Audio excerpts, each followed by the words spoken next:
I am not telling you a legend. I am telling you what I saw and what followed us across the ice when there was nowhere left to run. In the winter of 1895, I was a whaler working the Alaskan coast. I had signed on for oil and wages, not stories. I believed in weather, hard labor, and the simple truth that the sea kills men every day without needing monsters to do it. That belief did not survive that voyage. Before this story goes any further, I want you to understand something clearly. What we encountered did not rush us.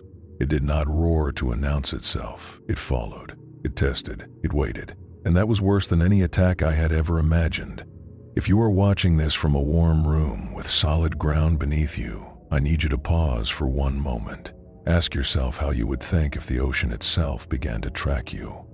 If the ice showed signs of weight where no animal should walk. If the men who knew the coast best stopped speaking and started watching the water instead. If stories like this unsettle you, then you should not continue. But if you want to hear what happened to the crew who swore they were hunted by something the locals would not name lightly, then stay with me. Before I continue, do one thing. Subscribe to this channel. These stories disappear easily, and the ones that remain are rarely told straight. Leave a comment with where you are listening from, because the farther this story travels, the less power silence has over it. My name does not matter anymore. What matters is that I was there when the Akhlut made itself known. And once you hear what followed our ship through the ice, you will understand why some men came back changed and others did not come back at all. The ice came early that year, and it came without warning. We had expected cold. We had expected resistance from the sea. What we did not expect was silence. Our ship moved north along the Alaskan coast under a sky that never seemed fully awake. Even at midday, the light felt thin, as if the sun itself was tired of watching that water. The hull groaned constantly, not from damage but from pressure. Ice pressed and released in slow rhythms, like something breathing beneath us.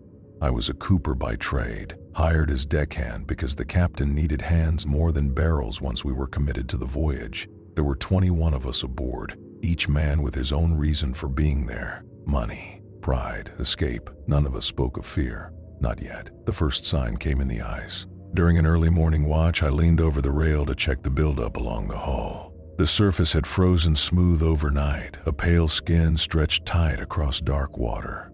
What caught my eye were the markings, long grooves cut into the ice at an angle, too deliberate to be drift damage. They ran parallel to the ship for several yards, then vanished beneath the bow. I called for the mate. He crouched beside me and studied the marks without touching them. His face stayed neutral, but his jaw tightened. He told me it was probably pressure ridges forming unevenly. His words sounded practiced, like something repeated before. Later that day, the man we had hired as a local guide stopped speaking altogether. His name was Nana. He had come aboard at a coastal settlement farther south, recommended by men who traded along the ice edge. He was efficient, observant, and until that morning, talkative when spoken to. After we crossed a certain latitude, he became quiet, not withdrawn, watchful. He spent hours at the rail, eyes moving between the water and the shoreline. When asked what he was looking for, he said only that the currents were wrong. When pressed further, he said nothing at all. That night, I shared watch with a younger sailor who talked too much when nervous. He asked me if I had noticed how the sea sounded different. I told him the cold changes everything. He nodded, but he did not look convinced. Halfway through the watch, we heard something rise from the water. It was not a splash. It was not the sound of ice shifting. It was short and controlled, like air force through a narrow passage. It came once, then again, closer to the hull. The younger sailor leaned forward instinctively. I pulled him back by the collar. When he looked at me, his face had gone pale. Nothing surfaced. Nothing broke the water. The sound did not return. When our watch ended, I did not sleep. I lay in my bunk listening to the ship settle and flex, and I realized that for the first time since signing on, I felt watched. Morning light revealed what the dark had hidden. The ice around the ship had shifted during the night, opening narrow lanes of water that reflected the sky like black glass. Along the edge nearest the stern, something had disturbed the surface. The ice was scraped clean in a long arc, as if something heavy had passed through it with intention. The captain gathered us on deck. He wanted explanations, not speculation. The mate suggested drifting debris. Another man said a large seal could have done it. No one mentioned the grooves from the previous morning. Nanak crouched at the edge of the ice and examined the marks closely. He did not touch them. He did not smile. When the captain demanded his opinion, Nanak stood and said one word, Akhlut. The name carried weight even before I understood what it meant. The men who had been talking fell silent. Someone laughed, but it sounded forced. The captain asked what it was. Nanak did not answer immediately. He looked out across the water, then toward the shoreline, then back at the ice beneath our feet. Finally, he said it was something that lived where sea and land meet, something that hunted without urgency. The captain dismissed it as superstition. He ordered us back to work. That afternoon, the wind died completely. The sea flattened, and every sound carried. We heard the creak of rigging, the scrape of boots on deck, and beneath it all, a low movement that seemed to follow the ship rather than oppose it. Near dusk, the lookout called out and pointed toward the shore. Something dark moved along the ice edge, too large for a wolf, too controlled for a bear. It did not charge. It did not linger. It paced us. Through a glass, I saw its shape shift as it moved between ice and water. A long body, limbs that bent wrong when they touched land, a dorsal shape that flattened when it slipped beneath the surface. Nanak said the wolves had already left the area. He said they always did. That night, we heard breathing against the hull. It was close enough that the sound vibrated through the planks. Slow. Deliberate. Curious. No one slept. Rifles were brought up and cleaned in silence.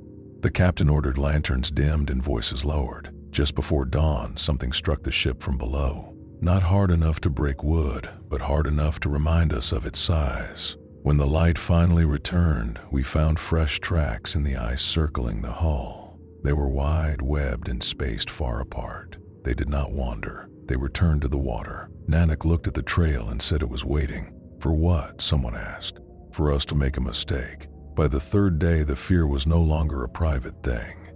It moved through the crew the way cold moves through wet wool. Quietly at first, then everywhere at once. The captain tried to keep order by naming everything practical. He called it weather. He called it ice pressure. He called it nerves. He even called it bad luck, as if luck could leave tracks with webbing between its toes. None of his words changed what we all had begun to accept. Something was choosing to stay with us. That afternoon, we cut in on a whale because the sea finally offered one. The lookout spotted it at the edge of broken floes. The boats went down, the harpooner did his work, and for a few hours, the crew looked almost like a crew again. Men shouted measurements. Knives flashed. The blubber came up in slick, pale slabs. The smell of blood and oil hung over the ice like a fog. Nanak stayed apart from the work. He watched the water beyond the flow as if the whale mattered less than the silence around it. I walked over to him during a brief pause, wiping my hands on my coat. He did not turn to look at me until I spoke his name. I asked him if the Akhlut would come for the whale. Nanook answered without hesitation. He said it would come for us. I wanted to argue, but my eyes kept drifting to the dark lanes between the ice plates. The water there was too still. It did not move like water should. It looked held down, as if something beneath it was pressing upward without breaking through. When the work was done, we hauled what we could back to the ship and left the rest on the floe. The captain did not like waste, but even he did not want to linger. We hoisted the boats, tightened the rigging, and pushed on. The light faded early. The cold sharpened until it cut. That was when the gulls stopped following us. Gulls always follow a whaler. They are greedy, loud, and confident. That night they peeled away in small groups and vanished toward the south, leaving nothing above us but low clouds and a sky that felt too close. During the middle watch, I stood at the rail with the mate. We kept our voices low. We kept our eyes moving. Every few minutes I heard the subtle scrape of ice against hull, and each time my body reacted as if it were teeth against bone. A sound rose from the port side, close and controlled. It was breath, pushed out slowly, then drawn back in. It did not belong to any whale I had ever heard. It was too measured. It sounded like a decision. The mate lifted his lantern slightly, then lowered it again as if light would invite whatever watched us to step closer. He told me not to look over the rail. His voice was calm, but his hands were tight on the wood. I did not look. That was when we felt the ship shift. Not the normal roll of swell. Not the slow give of ice pressure. This was a deliberate nudge, like a shoulder against a door. The hull creaked, and a thin line of fresh ice cracked along the waterline. From below came a dull bump, then another. The rhythm was wrong.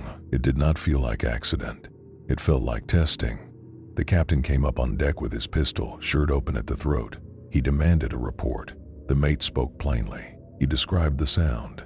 He described the bumps. He did not mention fear, but it hung in the air anyway.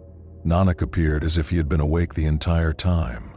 He listened, then looked at the water and said we were being guided. Toward what? The captain demanded. Nanak answered with a single sentence that landed like a weight. Toward a place where the water goes in and does not come out. The bay appeared near dusk, a shallow curve of land that looked like shelter. The wind had risen and snow came sideways, stinging the skin and making every distance uncertain.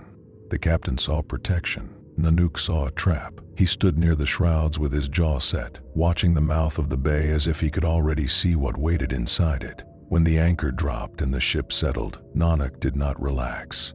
His shoulders stayed rigid. His eyes did not leave the shoreline. After supper, the harpooner ordered 3 of us to check the lines in the boats. He said the cold could freeze anything stiff if we let it. He chose me because I did not argue and because I kept my attention where it belonged. The other 2 were an older sailor with a bent finger and one of the young brothers, eager to prove he was brave. We carried hooded lanterns and moved with care.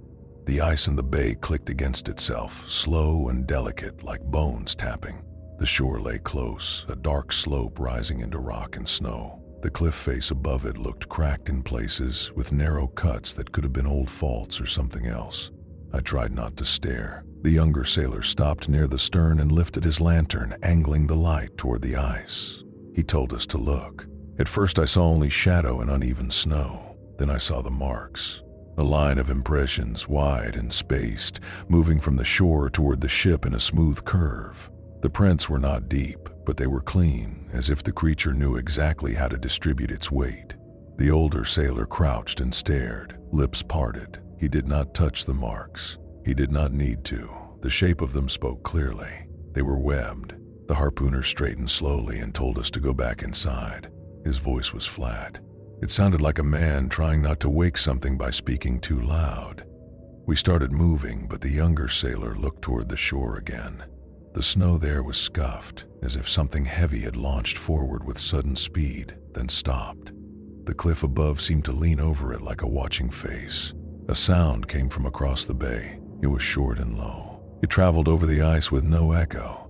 It did not sound like seal or whale. It sounded like breath forced through a throat too large for the air. My mouth went dry. The harpooner reduced the lantern light by closing the hood. He wanted less glare and more darkness. Then, at the edge where snow met ice, a shape moved. It rose in pieces. First a tall fin that appeared and then folded down, pressed flat as if it did not want to be seen as what it was. Then a black back slid forward, smooth in places and broken in others by wet fur clinging to its hide. The motion made no sense on land. It was too fast for its size and too quiet. It stopped at the edge of the firelight from our lantern. It lifted its head. The snout was long, longer than a bear's, and the eyes caught the lantern light as small points. They were not bright, but they were present. The creature held still as if listening to our breathing, counting it. The younger sailor made a small sound. It was not a word. It was air escaping him. The head turned toward us. The harpooner whispered one command. Move. We backed toward the hatch without turning our backs fully. The creature did not rush. It took one step onto the ice, and the ice did not crack. It held because the creature knew where to place itself. One limb came forward and the lantern light struck it cleanly. The limb looked like a wolf's, but too long, with a joint that bent in a way that made my stomach tighten. The end of it was broad, and between the digits the webbing stretched, dark and thick. It flexed once, and the web spread and tightened like a hand opening. We reached the hatch and dropped down fast. As I stepped inside, I heard the scrape of something against the hull above, slow and testing, like nails along a coffin lid. We slammed the hatch and barred it. Men poured into the passageway half-dressed, eyes wide. The captain arrived with his pistol. Nanak was already there. "Do not shoot unless it comes aboard," Nanak said. Above us, the hull thumped once, hard enough to shake dust from the beams.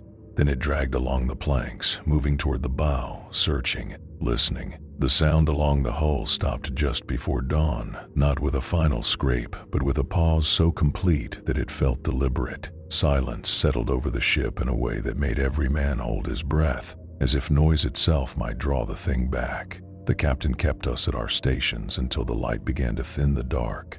No one argued. When the hatch was finally opened, the cold rushed in and bit hard, but it was welcome. Cold was familiar. What waited outside was not. The ice in the bay told the story before any man spoke.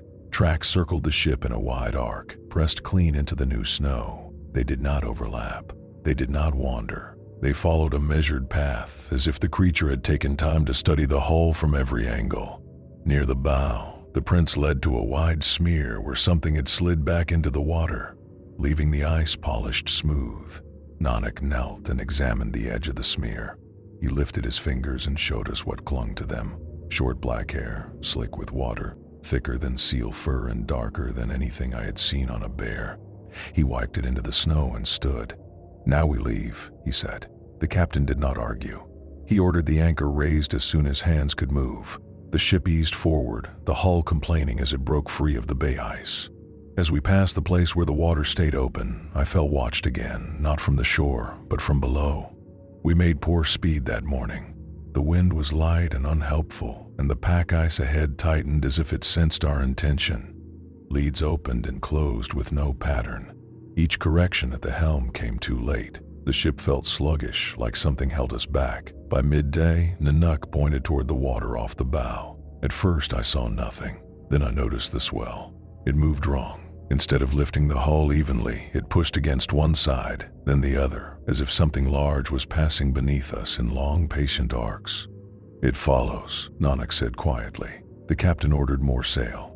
Lines creaked as they took strain. The ship answered slowly. The shape beneath the water kept pace.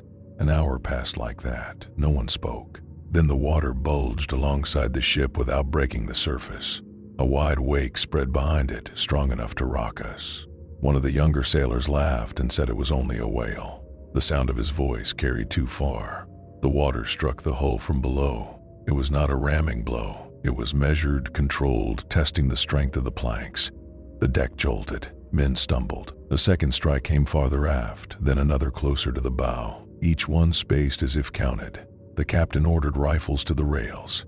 Nanak grabbed his arm and told him not to shoot. The captain shook him off. He said he would not let anything tear his ship apart. The water broke then. A head rose, followed by shoulders and a long back that arched and slid forward. The creature lifted itself high enough that we saw its scale against the hull.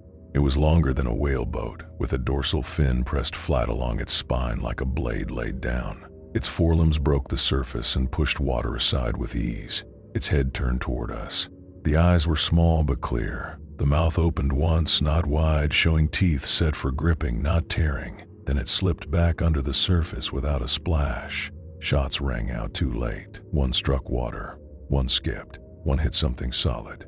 The sound came back dull and deep, like iron striking thick wood. The water surged.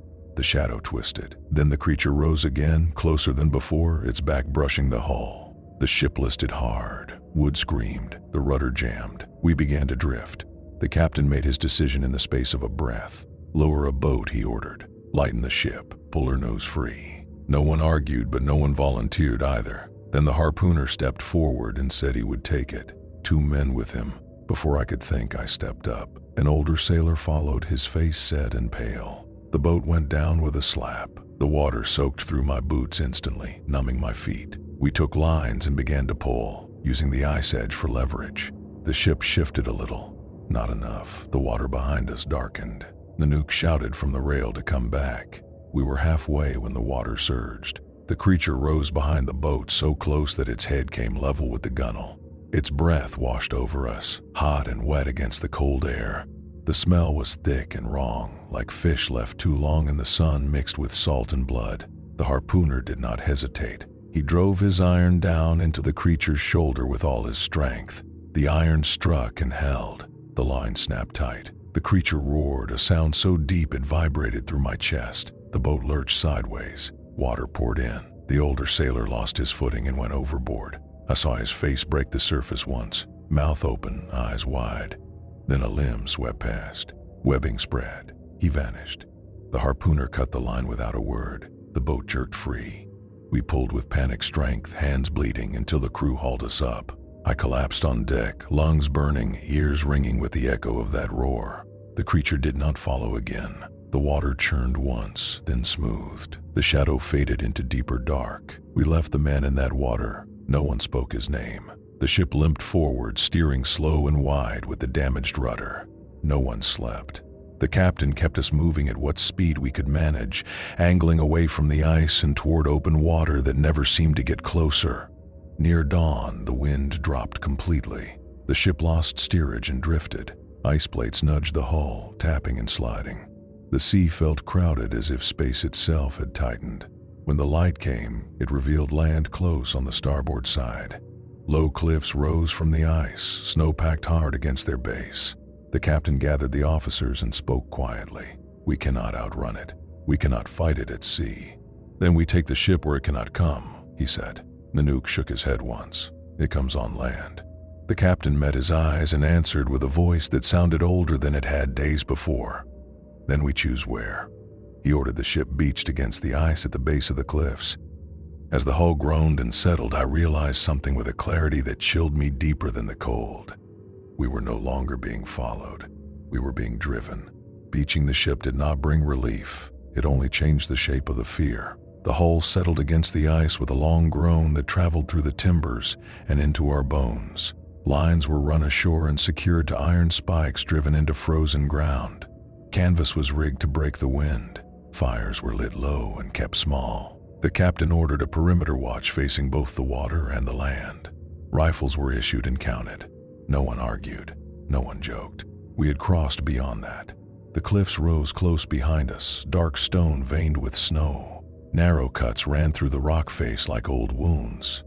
I found myself staring at them without meaning to, tracing paths where something could move unseen. Nanak stood apart, eyes shifting between the cliff and the water as if both demanded equal attention. By midday, the cold sharpened again. The sea ice near the ship showed new fractures, thin white lines spreading and stopping, then spreading again. It looked like something pressing from below, testing how much weight the surface could take. The water beyond the ice edge moved in slow rolls that did not match the wind. The first sign on land came without sound. A sailor on watch near the cliff shouted and pointed. We gathered fast. The snow at the base of the rock had been flattened into a long, smooth track, not footsteps, but a pressed path as if a heavy body had slid across the ground. Where the rock jutted out, the snow was torn away, leaving stones scraped clean. Nanook knelt and studied it. He did not need long. "It waits," he said. "For night?" the captain asked. Nanak nodded once. The rest of the day stretched thin and heavy. Men stayed close together. The brothers barely spoke. The cook burned food and did not care. The harpooner sharpened a knife he would never use on what hunted us. I kept checking the water, then the cliff, then the water again, unable to decide which frightened me more. When darkness came, it came clear. The sky opened to sharp stars that made the ice glow faintly. Shadows stretched too long. Fires were reduced to embers. Breath steamed wide and loud. The sound came first from the water. Ice cracked in a spreading line that raced toward shore, then stopped. A dark shape pressed up from below, thinning the ice until it bowed. For a moment I thought it would break through. Then it withdrew, leaving the surface trembling. Men raised rifles. The captain held his hand up. No one fired. Then the sound came from land. Stones scraped against something hard. Snow spilled down the cliff face in soft avalanches. A shape detached itself from the rock and moved forward into the open. On land, it was taller than it had looked in the water. Its back sloped down to a long tail that dragged briefly before lifting clear. The dorsal fin lay folded flat along its spine. Its limbs bent low and wide, spreading its weight. Each step was placed with care. Control. Noaste. It stopped at the edge of the firelight and lowered its head. Steam rose around its muzzle. Its eyes moved from the ship to us, then back again, measuring. Nanak stepped forward. He carried no weapon. His hands were open at his sides. He spoke in his own language, words short and firm. I did not understand them, but the tone was not pleading. It was declarative, as if he were stating terms. The creature paused. Its head tilted. Its tail flicked once, carving a groove in the ice. The captain hissed for Nanak to get back. He did not. The creature began to circle. It did not rush. It tested distance, watching how we shifted, how the rifles tracked it. Its attention slid across the line of men and stopped on the younger brother when he moved without meaning to. The charge came without warning. The distance closed faster than thought. Nanak turned and ran, not away from us, but toward the ship, shouting as he went. Rifles cracked. Shots struck hide and glanced away. One bullet tore into the folded fin along the creature's back, drawing dark blood that steamed in the cold air. The creature roared and veered, slamming into the camp structure. Canvas ripped, timber snapped, men scattered. The harpooner fired point blank into its shoulder.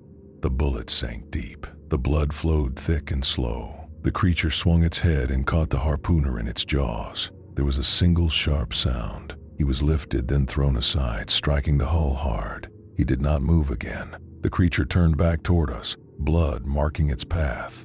Nanak shouted and pointed toward the open water. His voice cut through the chaos with command, not fear. Another sound answered him. It came from beneath the ice, deep and low, a call that vibrated through the ground. The creature froze, its head lifted. It listened. For a moment that felt endless, it stood between us and the sea, deciding. Its eyes fixed on Nanak one last time. Then it withdrew. It slid across the ice with speed that erased distance, reached the water, and vanished beneath it in a surge that cracked the surface wide open. The ice split and folded. Dark water swallowed the shape.